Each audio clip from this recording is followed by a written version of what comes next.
Hello, my dear CA Foundation students. Welcome you all in this video. आज हम accounting का मतलब CA foundation का चैप्टर नंबर 1 अकाउंट्स उसका theoretical framework meaning and scope of accounting करने वाले हैं. ठीक है, मेरा ऑलरेडी 100% लाइव बैच चलता है. ठीक है, और 100% लाइव स्टूडेंट्स वालों की का ये चैप्टर डन हो चुका है, इसीलिए मैं इस रिवीजन वीडियो को यहाँ पर अपलोड कर रही हूँ. ठीक है, सो ये पूरा रिवीजन की तरीके से हम लेके चलेंगे. ऑलरेडी इन द क्लास हमने डिटेल्ड नोट्स करे हैं, उन प्लीज़ डिटेल्ड नोट्स को ध्यान रखिएगा वाइल प्रिपेयरिंग. ठीक है, तो अभी हम रिविजन के लिए जा रहे हैं. Now do not think like कि अकाउंट्स सिर्फ डेबिट और क्रेडिट का क्या है, टॉर्चर. तो डेबिट और क्रेडिट का टॉर्चर नहीं है. आज का सेशन आपकी सोच को बदल देगा, क्योंकि आज हम अकाउंटिंग को नहीं पढ़ने जा रहे, हम अकाउंटिंग को डीकोड करेंगे. So in my class you not only do the accounts, you decode the accounts. ठीक है, चलिए. सो ये सब चीज़ें हैं, ये ओवरव्यू है जो आपको पढ़ना होता है. सिर्फ ओवरव्यू है कि लेके चलना होता है कि हमारा अकाउंट्स में हमें इस चैप्टर में क्या क्या करके चलना है. That's it. Okay, so next is introduction. तो आपके इंट्रोडक्शन में ना यहाँ पे एक तो ट्रांजैक्शन है,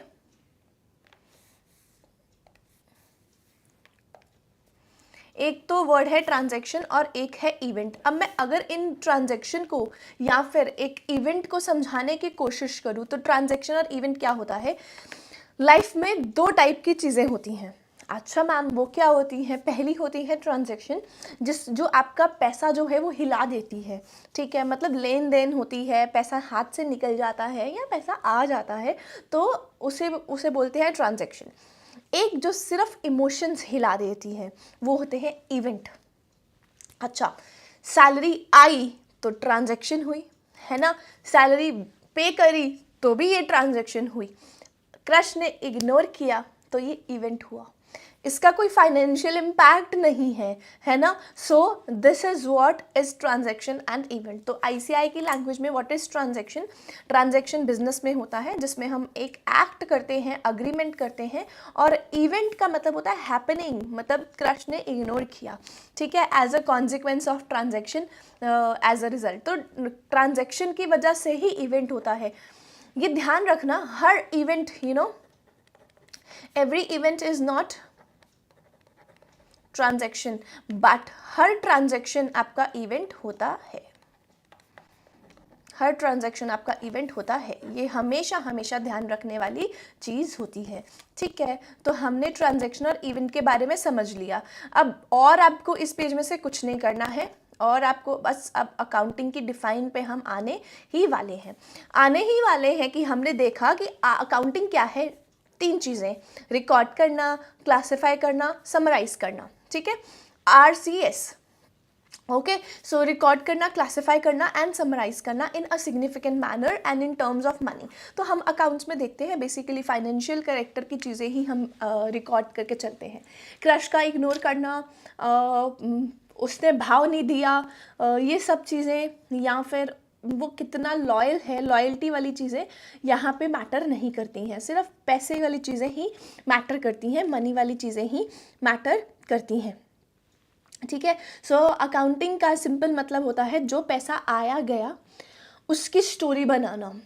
अच्छा, मतलब ये पैसा ऐसे आया, ये पैसा ऐसे आया, तो उसकी स्टोरी बनाना. स्टोरी कैसे बनाएंगे? स्टोरी हम ऐसे ऑरली नहीं बनाएंगे, हम इसको रिकॉर्ड करके चलेंगे. ठीक है, ताकि ऑनर को समझ आए कि बिजनेस चल रहा है या बस चलाया जा रहा है. तो हम इसीलिए उसको क्या करते हैं, क्लासिफाई करते हैं और समराइज करके चलते हैं इन द सिग्निफिकेंट मैनर.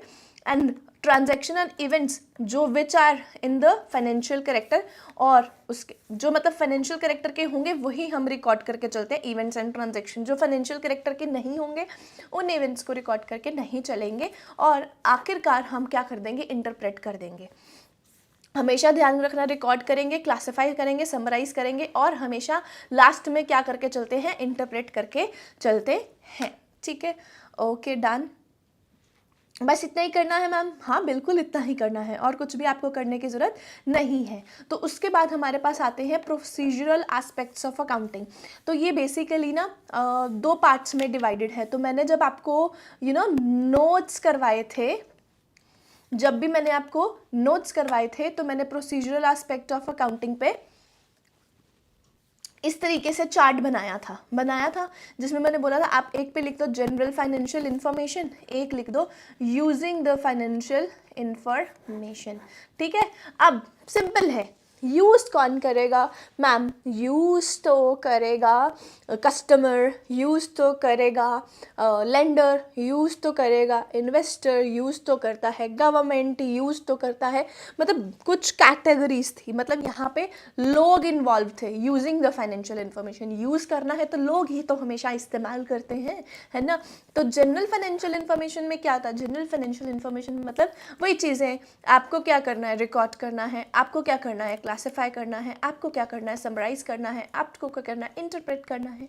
ये हमने अकाउंटिंग की डिफाइन में सीखा, यही हम जनरेटिंग फाइनेंशियल इंफॉर्मेशन में सीख कर चलते हैं। ठीक है, सो आइडेंटिफाई करना होता है, हम आइडेंटिफाई करते हैं, रिकॉर्ड करते हैं। अब हमेशा मैं बता के चलती हूँ, देखो आपने 11th और 12th में चैप्टर सीखते हो जर्नल। अगर आप साइंस की बैकग्राउंड से हो तो आपको नहीं पता होगा कि जर्नल क्या होता है, और इन सिंपल लैंग्वेज बट आप बहुत अच्छे से समझ सकते हो एवरी स्टूडेंट की जर्नलाइज क्या करना होता है। जर्नलाइज करना होता है हर ट्रांजैक्शन को। सपोजिटली मैंने आपको बोला कि आज आप क्या क्या करोगे, तो आप उसको क्या करते हो? जनरलाइज करना। आज मैं सुबह 8 बजे उठूंगा, 9 बजे मैं ब्रेकफास्ट करूंगा, 10 बजे मैं पढ़ने बैठूंगा, 11 बजे मैं फिर फ़ोन चलाऊंगा, 12 बजे मैं फिर पढ़ने बैठूंगा, 1 बजे फिर मैं फ़ोन चलाऊंगा, फिर मैं लंच करूंगा, फिर मैं सो जाऊंगा, फिर मैं पढ़ाई करूंगा, फिर मैं ये करूंगा। तो आपने जब इन चीज़ों को लिख लिया, ठीक है, तो इसको बोलते हैं जर्नलाइज करना। इसको क्या बोलते हैं? जर्नलाइज करना। तो अकाउंटिंग में भी सबसे पहला प्राइमरी काम क्या होता है? जर्नलाइज करना। ठीक है, इसीलिए मतलब रिकॉर्ड करना। रिकॉर्ड कहाँ पे करेंगे? तो रिकॉर्ड के लिए स्पेसिफिक हमारे पास बुक होती है, दैट इज जर्नल। ठीक है, सो सारी इसी को ही हम बुक ऑफ प्राइमरी एंट्री बोलते हैं, क्योंकि सबसे पहले चीज़ें इसी में ही रिकॉर्ड होकर चलती हैं। सो यहाँ पे सबसे इंपॉर्टेंट कीवर्ड जो है वो जर्नल ही रहता है। वो क्या रहता है? जर्नल रहता है। ठीक है, उसके बाद आपको इतना ही करने का मैंने बोला था, राइट। सो हमारे पास डिफरेंट बुक्स होती हैं, सेल बुक, पास बुक, ये book, purchase book, cell book, purchase slip book, बहुत सारी बुक्स होती है, कैश बुक, है ना। बट हम यहाँ पे जो बुक को रिकॉर्ड करके चलते हैं, रिकॉर्डिंग बुक्स की कहाँ पे होती है? दैट इज़ जर्नल में होती है। ठीक है, सो रिकॉर्ड वही ट्रांजेक्शन को करना है जो एक्चुअल में फाइनेंशियल करेक्टर की होगी। ये हमेशा ध्यान रखने की चीज़ होगी। फिर हम क्या करके चलेंगे? हम चल करके चलेंगे क्लासिफाई। क्या करेंगे हम? क्लासिफाई। क्लासिफाई में यूजुअली करना होता है, हम जर्नल से लेजर पे जाते हैं। अब देखो सपोजिटली आपने एक, वैसे एज अ टीचर मुझे बोलना नहीं चाहिए, वी शुड ऑलवेज रिस्पेक्ट, है ना, फीलिंग्स को रिस्पेक्ट करके चलना चाहिए, बट फिर भी मैं ऐसे समझाने के लिए बोल रही हूँ। आपको किसी के ऊपर क्रश आता है, ठीक है, आपको उस बंदे पे क्रश आया, तो आपने उसको क्या किया? जर्नल कर दिया कि ये भी पसंद है, ये भी पसंद है, ये भी पसंद है, ये भी पसंद है, ये भी पसंद है। तो आपने 5 लोगों का नाम लिख लिया अपनी लिस्ट में कि मुझे ये लोग पसंद हैं। अब आप उनको क्लासिफाई कैसे करते हो? आप उसके बाद उसको क्लासिफाई करते हो, आपने जर्नल में लिख दिया। अब आपने दूसरी बुक पे पहुंचाना है, उस बुक का नाम है लेजर। लेजर में मतलब आपने 5 में से 3 की सिलेक्शन करी कि नहीं यार, ये तो लंबा नहीं है, या फिर ये लड़की छोटी सी है, या ये लड़का छोटा सा है ना। ऐसे मन पे नहीं लेना, दिल पे नहीं लेना, ठीक है, but I am just trying to explain you, है ना। ये चैप्टर बहुत बोरिंग लगता है, बट आई एम ट्राइंग कि आपको इजी लगे। तो क्लासिफाई आपने देखा, आपने उसकी फैमिली बैकग्राउंड चेक करी, आपने देखा कि नहीं यार केयरिंग तो है, तो जैसा भी है बट केयरिंग है, या जैसी भी है केयरिंग तो है। तो आपने उनको क्लासिफाई किया, इंटेलिजेंट है, वाइज है, स्मार्ट है, आपने चीज़ों को देख के क्लासिफाई किया। ठीक है, अब क्लासिफाई आप कहाँ पे करते हो? Obviously in the compact manner. आपने सारी उसके A to Z आपने उसमें देख लिया, क्वालिटीज़ लिख ली, फिर आपने उसके एक ही जगह पे, मतलब एक नाम के नीचे एक ही जगह पे आपने सब चीज़ें उसके क्लासिफाई करके चले, compact and the usable form में, ठीक है, ऑफ वन नेचर। और फिर आपने क्या किया, समराइज़ किया। समराइज़ कैसे करोगे, उससे पहले हम क्लासीफाई किस में करते हैं, हम लेजर में करते हैं। जर्नल में हम सब चीज़ें रिकॉर्ड करके चलते हैं, ठीक है, और क्लासीफाई हम लेजर में करके चलते हैं, फिर हम समराइज़ करते हैं। समराइज़ कैसे करेंगे यार, ये तो बेस्ट है, बेस्ट है मतलब मेरी बैलेंस शीट इससे बन जाएगी। अच्छा, बैलेंस शीट बन जाएगी तो मतलब preparation and presentation of the data जो कि इंटरनल एंड एक्सटर्नल यूज़र के लिए काम का हो। अब तुम किसी को फैमिली के साथ इंट्रोड्यूस कराना है भाई, अब 3 में से तुमने 3 तो सॉर्ट आउट कर ली, अब 3 में से आपने या सॉर्ट आउट कर लिया है ना, सो अब अपने फैमिली के साथ इंट्रोड्यूस कराना है, तो फैमिली को इंट्रोड्यूस तो वही कराओगे ना, उनको समरी देनी चाहिए ना, नहीं नहीं लड़की सीए है, या ये लड़की डॉक्टर है, या फिर लड़का सीए है, लड़का डॉक्टर है ना। तो अब आपने उसकी समरी प्रिपेयर कर ली, जो कि आपके पापा यानी कि इंटरनल यूज़र को और रिश्तेदार यानी कि एक्सटर्नल यूज़र को हेल्पफुल हो सकती है, ठीक है। सो हम उसे बोलते हैं फाइनेंशियल स्टेटमेंट्स समरी प्रोवाइड करता है, ठीक है, कि जो भी data external and internal users को हेल्पफुल होता है वो डेटा का basically. So analysing, next is analysing. अब एनालाइज कैसे करके चलेंगे, एनालाइज करेंगे, अब पेरेंट्स एनालिसिस करेंगे, है ना। तो कैसे एनालाइज करेंगे, यहाँ से शुरू हुआ था, it is concerned with establishment of relationship between profit and loss, और बैलेंस शीट की आइटम्स के साथ हम रिलेशनशिप ढूंढते हैं कि क्या इन दोनों की जम पाएगी, प्रॉफिट एंड लॉस और बैलेंस शीट की। तो इसी से ही हमारे पास क्या आता है, इंटरप्रिटेशन। अब मैंने बताया क्लासीफाई करना है, समराइज करना है, लास्ट में आपको इंटरप्रेट करना है, बट इंटरप्रेट से पहले हमने क्या देख लिया, हमें एनालाइज करना है, ठीक है। तो इंटरप्रेट करेंगे, this is the final function of the accounting. The recorded financial data is analyzed and interpreted in a manner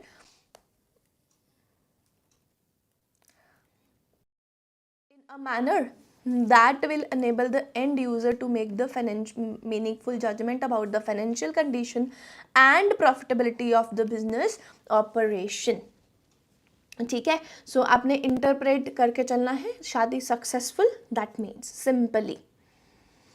इतना क्लियर है आप सबको,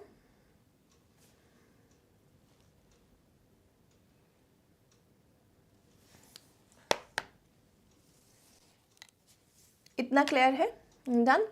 so everybody is with me. अभी एकदम क्या करो, आप ऊपर से लेके नीचे पॉइंट तक, यहाँ तक एक रिवीजन मार लो कि क्या है, और simply last point is interpret के बाद कम्युनिकेट करके चलना है। तो कम्युनिकेट कैसे करोगे, आपने इन्फॉर्मेशन को समराइज कर लिया, आपने उसको एनालाइज भी कर लिया, आपने उसको इंटरप्रेट भी कर दिया, अब एंड यूज़र को बता के चलेंगे ताकि वो रैशनल डिसीजन ले लें। What is the rational decision, उनको हमारी कंपनी में इन्वेस्ट करना है, उनको हमारी कंपनी समझ आ रही है, उनको हमारी कंपनी अच्छी लग रही है, ठीक है, मतलब उनको हमारी लड़की जो है, हमारा जो पार्टनर है, उनको समझ में आ रहा है। वैसे तो आपको समझ लग रहा है तो वही बहुत बड़ी बात है, बट फिर भी ठीक है। चलिए, तो हमने उसके बाद क्या करा, using the financial information. Using the financial information, तो ऑब्वियसली इसमें आपको कुछ भी लर्न करने की ज़रूरत नहीं है, बस ये समझ के रखना है कि जो फाइनेंशियल इंफॉर्मेशन है वो यूज़ की जाती है by the some users of the accounting, ठीक है। उसके बाद हमारे पास है evolution of accounting as a social science. इस टॉपिक को भी करने की ज़रूरत नहीं है, you can leave the topic simply. अब हमारे पास आते हैं objectives of accounting. Very very simple. अभी हमने 13 मिनट में ICI के 10 पेज पे इसमें पहुंच गए हैं, ठीक है। सो ऑब्जेक्टिव्स ऑफ अकाउंटिंग, मैंने आपको सबसे पहली पॉइंट आपको समझा कर चली थी, पॉइंट्स आपके एज इट इज़ होने चाहिए। पॉइंट में आपको बिल्कुल भी इधर उधर से चीज़ें नहीं करनी है। सिस्टमैटिक रिकॉर्डिंग ऑफ ट्रांजैक्शन मतलब सिस्टमैटिक रिकॉर्डिंग ऑफ ट्रांजैक्शन, आपको सिंपल रिकॉर्डिंग नहीं लिख के चलना है, ठीक है। बट जनरल फाइनेंशियल इन्फॉर्मेशन वाला क्वेश्चन आए तो उसमें आपको रिकॉर्डिंग ही लिख के चलना है। पहला स्टेप दोनों में देखो सेम है, ऑब्जेक्टिव्स हो या जनरल फाइनेंशियल इन्फॉर्मेशन हो, तो systematic recording of the transaction. तो हमारा बेसिक फंडा क्या है, ऊपर का पॉइंट आपने लर्न किया था रिकॉर्डिंग में ना, वही यहाँ पे चेप देना। तो क्या है बेसिक, हमें क्या करना होता है, हमेशा अकाउंटिंग क्या करता है, रिकॉर्ड करता है, अकाउंटिंग क्या करता है, समराइज करता है, अकाउंटिंग क्या करता है, क्लासीफाई करता है, अकाउंटिंग क्या करता है, समराइज करता है, अकाउंटिंग क्या करता है, इंटरप्रेट करता है। और बेसिकली बेसिकली अकाउंटेंट कौन है, अकाउंटेंट बिजनेस का न्यूज़ रिपोर्टर है, अकाउंटिंग बिजनेस का न्यूज़ रिपोर्टर होता है, ठीक है। तो हम रिकॉर्ड करते हैं रिकॉर्ड करते हैं ट्रांजेक्शन्स, ठीक है, विच आर जल्दी जल्दी जल्दी which are we record the transactions, हाँ, जो कि जर्नल में हमारी जाती है। जर्नल को ही हम बुक ऑफ प्राइमरी एंट्री बोल के चलते हैं। फिर उसके बाद ऐसा नहीं है अब रिकॉर्डिंग है तो क्लासिफाइंग ही आएगा, ठीक है। यहीं पे ही आपने पूरा बोला कि then they are classified, summarised and the preparation of financial information, analysis and interpretation. अब हमने results of the above recorded transaction निकालने हैं। जो हमने इन्फॉर्मेशन को रिकॉर्ड किया उसका हम रिजल्ट निकाल के चलेंगे। रिकॉर्ड जो भी हमने ट्रांजैक्शन को रिकॉर्ड किया उसका हम एज सर्टन करेंगे कि क्या रिजल्ट है, क्या हमें क्या रिजल्ट है। तो क्या रिजल्ट का मतलब क्या होता है, क्या हमें प्रॉफिट हुआ या क्या हमें लॉस हुआ, ठीक है। सो बेसिकली अगर रेवेन्यू मतलब सेल्स ज़्यादा होती हैं और खर्चे बहुत कम हैं, ये तो अच्छी बात, मतलब प्रॉफिट हुआ। रेवेन्यू यानी कि कम है पर खर्चा आहा बहुत ज़्यादा, तो क्या हुआ, लॉस हुआ। तो बस यही चीज़ें आपको लिख के चलनी है एसेट। अब फिर हम क्या नहीं करेंगे, प्रॉफिट एंड लॉस निकाल दिया, पहले हमने रिकॉर्ड किया, फिर हमने प्रॉफिट एंड लॉस निकाला, तीसरा हम बैलेंस शीट पे पहुंच जाएंगे। ये 3 ही तो काम करने होते हैं हमें अकाउंटिंग में, कुछ नहीं है, यही 3 काम है बस। रिकॉर्ड करो, उसके बाद रिकॉर्डिंग करने के बाद तुम पहुंचा दो प्रॉफिट एंड लॉस पे, प्रॉफिट एंड लॉस के बाद तुम पहुंचा दो बैलेंस तो मिस कर दिया, इतना नहीं बनना है, पहला चैप्टर है ना, इतने पे ही रहो, चल। सो फिर हम providing the information to the users, तो यही तो करते आ रहे हैं, बिल्कुल यही तो करते आ रहे हैं। रिकॉर्ड करते हैं जर्नल में, क्लासीफाई समराइज सब कर लेते हैं, उसके बाद हमारा बैलेंस प्रॉफिट एंड लॉस बनता है, फिर हमारा बैलेंस शीट बनती है, फिर हम जितना जो भी रिजल्ट आता है फिर हम यूज़र्स ऑफ फाइनेंशियल इंफॉर्मेशन वालों को प्रोवाइड कर देते हैं इंफॉर्मेशन कि ये है, ठीक है, ये रिजल्ट्स बता देते हैं क्या कि ये हमारी पोजीशन है। फिर वो क्या देखते हैं, वो देखते हैं सॉल्वेंसी पोजीशन, क्या हम सॉल्वेंट हैं, मतलब सॉल्वेंट का मतलब क्या, सॉल्वेंट मतलब हमारे पास इतना पैसा है कि आउटसाइडर्स की लाइबिलिटीज़ को पे ऑफ करने का। तो हाँ, अगर है तो वी आर सॉल्वेंट, मतलब वो कहाँ से पता लगता है, बैलेंस शीट से, ठीक है। अगर हमारे पास एसेट्स बहुत ज़्यादा होते हैं, लाइबिलिटीज़ कम है, तो इसका मतलब हम क्या हैं, हम तो सॉल्वेंट हैं भैया। और अगर हमारे पास एसेट्स कम हैं पर बाहर लोगों के पैसे तो बहुत ज़्यादा चुकाने हैं, है ना, तो क्या है, हम तो इंसॉल्वेंट हैं भैया। तो हम कौन है, इंसॉल्वेंट हैं। तो अच्छा, मतलब ये लॉन्ग टर्म और शॉर्ट टर्म बेसिकली बता के चलता है। लॉन्ग रन में हमारी सॉल्वेंसी पोजीशन होनी चाहिए और शॉर्ट रन में हमारे पास लिक्विड पैसा होना चाहिए, मतलब कैश ज़रूर होना चाहिए, लिक्विडिटी पोजीशन ज़रूर मेंटेन होनी चाहिए, ठीक है। लिक्विडिटी पोजीशन हमारी ज़रूर मेंटेन होनी चाहिए। तो यही हमारे ऑब्जेक्टिव्स थे, बहुत ही सिंपल हमारे ऑब्जेक्टिव्स हैं।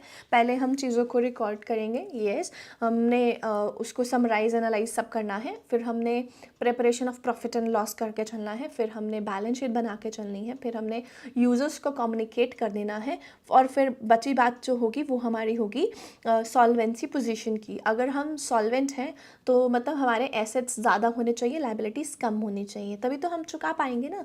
अगर हमारी लाइबिलिटीज़ बहुत ज़्यादा होती हैं, एसेट्स कम होते हैं, तो वी आर इंसॉल्वेंट, ओके, ठीक है। उसके बाद हमारे पास एक पॉइंट आके चलता है, that is to know the solvency position. तो अगर हम लॉन्ग रन में हैं तो हमारे पास शॉर्ट रन में लिक्विडिटी पोजीशन मेंटेन होनी चाहिए और लॉन्ग रन में सॉल्वेंसी पोजीशन होनी चाहिए, मतलब एसेट्स हमारे ज़्यादा होने चाहिए। लिक्विडिटी पोजीशन का मतलब है इन कैश इन हैंड हमारे पास क्या होना चाहिए, थोड़ा ज़्यादा होना चाहिए, ठीक है। ये मैंने आपको क्लास में भी एक्सप्लेन कर दिया था। तो 5 ही पॉइंट्स ऑब्जेक्टिव्स के हैं। फिर हमारे पास आते हैं फंक्शंस ऑफ अकाउंटिंग। क्या करते हैं फंक्शंस ऑफ द अकाउंटिंग में, अकाउंटिंग के मेन फंक्शंस क्या है, ठीक है। तो सबसे पहला है मेजर करना। मेजर क्या करता है, पास्ट रिजल्ट्स। अरे भैया, तो यही मैंने बता दी थी कि लिमिटेशन है, पास्ट रिजल्ट्स मेंशन करता है, but being a investor I am more interested in knowing the past also, I am interested in the future also. Being a girlfriend I am interested in the past also, being in the future also, है ना। तो past is past but still मेरे को तो investigate करने की आदत है, मैं तो स्पाई करके चलूँगा, है ना। सो वही चीज़ है basically. So next is forecasting. Forecasting मतलब फ्यूचर परफॉर्मेंस के ऊपर हम मतलब एनालाइज कर सकते हैं कि यार इसका पास्ट बैकग्राउंड ऐसा था तो ये फ्यूचर में भी ऐसा निकल सकता है ना। फिर उसके बाद डिसीजन मेकिंग, डिसीजन बना के चलते हैं, फिर वो यूजर्स ऑफ अकाउंट्स को हम प्रोवाइड कर देते हैं ताकि वो रैशनल डिसीजन मेकिंग, वही फालतू की लैंग्वेज, वही पुरानी पुरानी लैंग्वेज है। कंपैरिजन एंड इवैल्यूएशन, तो हम कंपेयर करके चलते हैं करंट वाले टारगेट्स को फ्यूचर वाले के साथ, है ना, इन रिलेशन। और हम accounting policies and contingent liabilities को देख के चलते हैं, और फाइनेंशियल रिजल्ट्स हम इवैल्यूएट करके चलते हैं। बस 4 पॉइंट कर लेना इनफ है इसमें। उसके बाद आता है हमारे पास book keeping and accountancy, accounting. तो मैंने आपको बोला था यही करके चलना है बुक कीपिंग एंड अकाउंटिंग में। अब बुक कीपिंग का मतलब सिंपली समझो, बुक कीपिंग का मतलब होता है मुनीम जी, मुनीम जी, ठीक है। और काउंटिंग का मतलब क्या होता है? सीए साहब। अब बताओ मुनीम जी छोटे हैं या सीए साहब? ऑब्वियसली मैम मुनीम जी। कंपैरेटिवली, मतलब वैसे छोटे बड़े का कुछ नहीं है, बट इट्स लाइक कि सीए के पास एक वाइड रेंज ऑफ इंफॉर्मेशन होती है, मुनीम जी के पास सिर्फ अकाउंटिंग की इंफॉर्मेशन होती है ना। तो क्योंकि बुक कीपिंग सिर्फ रिकॉर्डिंग के साथ होता है, बाकी recording, classifying, summarising, interpreting, everything is concerned in this accounting, ठीक है। तो बिना रिकॉर्ड किए क्या मैं अकाउंटिंग कर सकता हूँ? The answer is no. तो बेस क्या है हमारा? बुक कीपिंग होती है हमेशा हमेशा, ठीक है। सो हमेशा ध्यान रखना, मुनीम जी लिखते हैं क्या क्या हुआ, और सीए बताता है क्यों हुआ, आगे क्या होगा, ईच एंड एवरीथिंग। तो मतलब book keeping is just like data entry, and accounting is like Netflix analysis, ठीक है। So okay, it is considered language of the business. तो हमेशा हर कोई अकाउंटिंग की भाषा ही समझता है। फाइनेंशियल स्टेटमेंट्स तो इसका पार्ट ही नहीं होते बुक कीपिंग का, क्योंकि बुक कीपिंग में क्या होता है, बुक कीपिंग में तो सिर्फ रिकॉर्डिंग होती है। Financial statements are prepared in the process of book keeping also. तो यहाँ पे इसको मैंने कट करवा दिया था, मत करके चलना, कोई बुक कीपिंग की टाइप्स नहीं होती, बट आगे जाके देखेंगे अकाउंटिंग की बहुत सारी टाइप्स होती हैं, जैसे कि financial accounting, management accounting, cost accounting, human accounting, है ना, ह्यूमन रिसोर्स अकाउंटिंग में बहुत सारी कैटेगरीज होती हैं। तो फाइनेंशियल पोजीशन बुक कीपिंग के थ्रू तो नहीं पता लगती है, बट फाइनेंशियल पोजीशन हमें सीए साहब यानी कि अकाउंटिंग के थ्रू तो पता लग ही जाती है। तो बुक कीपिंग के बाद आता है अकाउंटिंग, और अकाउंटिंग के बाद आता है accountancy. So accountancy is more strong, you know, more strong than the accounting. So bookkeeping is like and accounting is like and accountancy is like this. So it's a strong point basically. Okay, done. अब हमारे पास थोड़ा सा ही chapter बचा है, इतना नहीं बचा है। अब पहले मैंने बोल दिया फाइनेंशियल अकाउंटिंग। तो फाइनेंशियल अकाउंटिंग क्या होती है बेसिकली? अब सब फील्ड्स ऑफ अकाउंट्स हम पढ़ने वाले हैं। सो उससे पहले आता है हमारे पास फाइनेंशियल अकाउंटिंग। तो फाइनेंशियल अकाउंटिंग में हम सारी की सारी फाइनेंशियल चीज़ें पढ़ के चलते हैं, जैसे कि preparation of financial statement, preparation of profit and loss, know the solvency position, everything is here concerned with preparation of profit and loss and the balance sheet. Okay, then comes the management अपने, अगर आप non science background से हो तो आपको नहीं पता होगा, बट अगर आप साइंस बैकग्राउंड से नहीं हो तो आपको मैं बता के चलती हूँ कि मैनेजमेंट अकाउंटिंग क्या होती है। साइंस प्लानिंग करते हो, उसके डायरेक्शन देते हो, स्टाफिंग करते हो, बट ये कॉमर्स वाले बच्चों को पता होगा, ये अपने बिजनेस स्टडी में करके चले थे, ठीक है। सो जब हम मैनेज करने वाली अकाउंटिंग करते हैं, डिसीजन मेकिंग वाली अकाउंटिंग करते हैं, फाइनेंशियल में हम पैसों के साथ डील कर रहे हैं, फाइनेंशियल कैरेक्टर के साथ डील कर रहे हैं, मैनेजमेंट में हम चीज़ों को मैनेज करके चल रहे हैं, that is known as management accounting. Now इन दोनों से क्वेश्चन तो आता है, देखो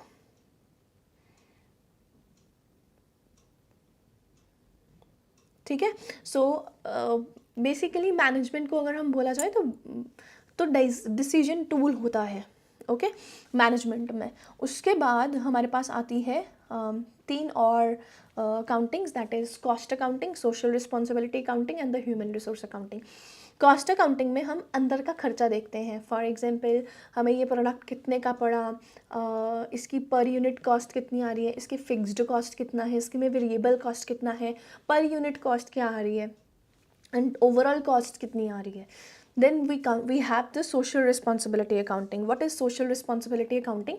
जो आप देखते हो हॉस्पिटल्स वाले लंगर लगाते हैं, और बहुत से लोग और भी लंगर लगा के चलते हैं, स्कूल्स वाले लंगर लगा के चलते हैं, है ना, या गरीबों को दान करके चलते हैं, यूनिफॉर्म डिस्ट्रीब्यूट करके चलते हैं। किसी भी तरीके से सोशल एक्टिविटी करना, सोशल अवेयरनेस बढ़ाना, डिफरेंट डिफरेंट कैंपेन्स लगाना। हॉस्पिटल्स में आइज़ चेकअप के कैंपेन्स लगते हैं, है ना, तो डिफरेंट डिफरेंट मतलब फील्ड्स को दिखाना, तो that is known as cost accounting. अब social responsibility accounting, human resources, तो ह्यूमन रिसोर्सेज को ट्रेन करना, आइडेंटिफाई करना, और उनके ऊपर इन्वेस्ट करके चलना, उनको क्वालिफाई करा के चलना, उनको ट्रेनिंग प्रोवाइड करना, that is known as human resource accounting. तो तुम अपने स्टाफ के ऊपर, तुम अपने ह्यूमन रिसोर्सेज के ऊपर कितना पैसा लगा के चल रहे हो, that is human resource accounting. Ma'am accounting इतने सारी टाइप्स की होती है। हाँ, आप सिंपली कह सकते हो कि ये अकाउंटिंग में जॉइंट फैमिली है। ठीक है, ये क्या है? जॉइंट फैमिली है, जिसमें बहुत सारे चाचा जी हैं, ताया जी हैं, बुआ है। ठीक है, मैम सोशल रिस्पॉन्सिबिलिटी अकाउंटिंग कौन है? बुआ है। ह्यूमन रिसोर्स अकाउंटिंग क्या है? फूफा जी हैं। और कॉस्ट अकाउंटिंग और वो होंगे कोई ना कोई, है ना, मतलब पापा लगा लो, ताया जी लगा लो, और चाचू लगा लो, है ना। चलो, anyway, now the users of accounting. So there are different users of the accounting. Investors, employees.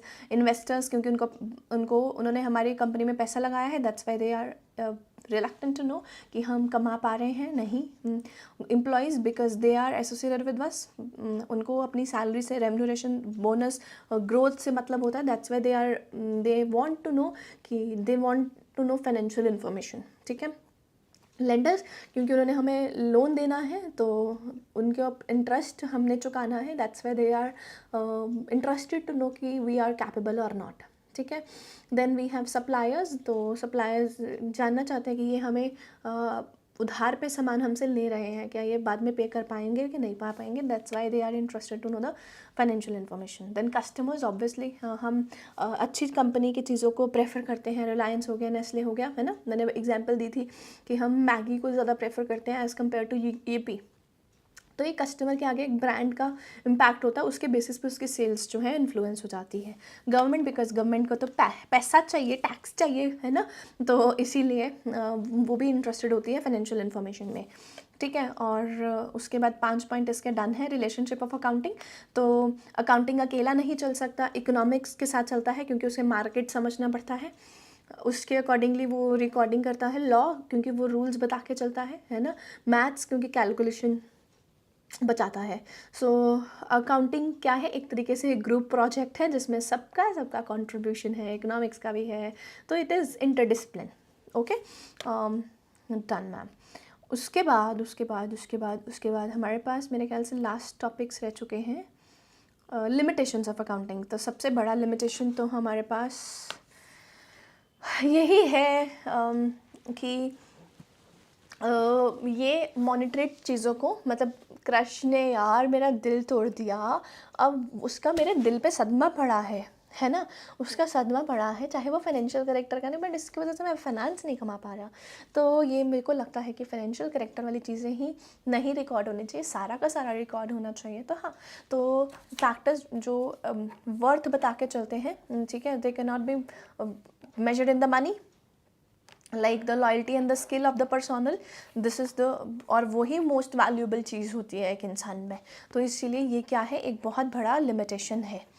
ठीक है, उसके बाद अकाउंटिंग परफेक्ट नहीं है। अकाउंटिंग क्यों परफेक्ट नहीं है? बिकॉज यहाँ पर बहुत सारे मनी फैक्टर्स होते हैं, लाइक इन्फ्लेशन, जिसको इग्नोर किया जाता है। बैलेंस शीट जो होती है वो ऑन द डे पता लगता है, not on the future date. मतलब आज के दिन मैंने पिछले पूरे पास्ट में क्या कमाया मुझे पता लगेगा, बट फ्यूचर का नहीं पता कर सकते। ठीक है, फ्यूचर तो एस्टिमेट ही करके चल रहे होते हैं हम, ठीक है। बहुत सारे अकाउंटिंग प्रिंसिपल्स होते हैं जो एक दूसरे के साथ कन्फ्लिक्ट करके चलते हैं। बहुत सारी चीज़ों में हमें एस्टिमेट लगाना, जैसे प्रोविजन फॉर डाउटफुल कितना होना चाहिए, 5%, 10%, 15%, 20% कितना होना चाहिए, तो ये आपके जजमेंट के ऊपर, पर्सनल जजमेंट के ऊपर डिपेंड करता है। मेथड ऑफ डेप्रिसिएशन कौन सा लगाना चाहिए, मैं यूनिट ऑफ मेथड लगाऊँ, मैं रिटन डाउन वैल्यू मेथड लगाऊँ, मैं स्ट्रेट लाइन मेथड कराऊँ, तो it's all about the judgement. ठीक है। उसके बाद फाइनेंशियल स्टेटमेंट में सिर्फ मॉनेटरी टर्म्स को रिकॉर्ड किया जाता है, नॉन मॉनेटरी टर्म्स को नहीं रिकॉर्ड किया जाता। डिफरेंट अकाउंटिंग पॉलिसीज जब हम फॉलो करते हैं तो उससे मैन्यूपुलेशन होने के चांसेस, अकाउंट्स मैन्यूपुलेट हो जाता है। अब देखो क्लास 11th में ना आपने वर्ड यूज़ किया था विंडो ड्रेसिंग, तो बच्चों को बहुत रटा होता है विंडो ड्रेसिंग। ये सब चीज़ें यहाँ पे सीए में काम नहीं आएंगी, सीए में यही काम आएगा जो आपने लिखा है। ठीक है। तो रोल ऑफ अकाउंटेंट क्या है, देखो सीए एक बहुत रिप्यूटेड प्रोफेशन है। देर आर बहुत कम जैसे डॉक्टर्स का प्रोफेशन है, लॉयर्स का प्रोफेशन है, जज का प्रोफेशन है, IPS, there are few profession in the world जो बहुत रिकॉग्नाइज्ड हैं। तो सीए एक आप में ही एक रोल प्ले करती है ना। जैसे आप लोगों को बताते हो कि मैं सीए कर रहा हूँ, तो उनके आंखों में आपके लिए एक इज्जत उसी टाइम पे आ जाती है कि यार ये बंदा तो कमाल का है या बंदी तो कमाल की है, इसमें दिमाग बहुत है, क्योंकि ये बहुत बंदा एजुकेटेड होने वाला है, इसको ट्रेनिंग अच्छी मिली हुई है, इसका दिमाग बहुत ज़्यादा है, और एक्सपीरियंस तो इसको ऑटोमेटिकली जब मिलेगा तो ये सोसाइटी को ग्रो करने में हेल्प करेगा। ठीक है। बट एक्चुअल में अकाउंटिंग में सब दिखता तो है बट सब सच नहीं होता है, हम विंडो ड्रेसिंग भी कर लेते हैं। ठीक है। एरियाज़ ऑफ, अब हमारे पास लास्ट टॉपिक रह गया है areas of service. So basically accounting कहाँ कहाँ यूज़ होता है, बेसिकली अकाउंटिंग हर जगह यूज़ होता है। अकाउंटिंग बिजनेस में यूज़ होता है, अकाउंटिंग गवर्नमेंट यूज़ करती है, अकाउंटिंग एनजीओ यूज़ करता है, अकाउंटिंग इवन घर का बजट भी में भी हम अकाउंटिंग यूज़ करते हैं, मतलब जहाँ पैसा वहाँ वहाँ अकाउंटिंग होती है। सो अकाउंटिंग बोरिंग नहीं है। एक सीए क्या क्या काम करता है वो एरिया ऑफ सर्विस में बताया गया होता है। सो अकाउंटिंग बोरिंग नहीं है, बस गलत तरीके से पढ़े तो फिर वो बोरिंग लगती है। अगर कॉन्सेप्ट समझ में आ जाए तो अकाउंटिंग जैसे कोई सब्जेक्ट ही नहीं है। ओके।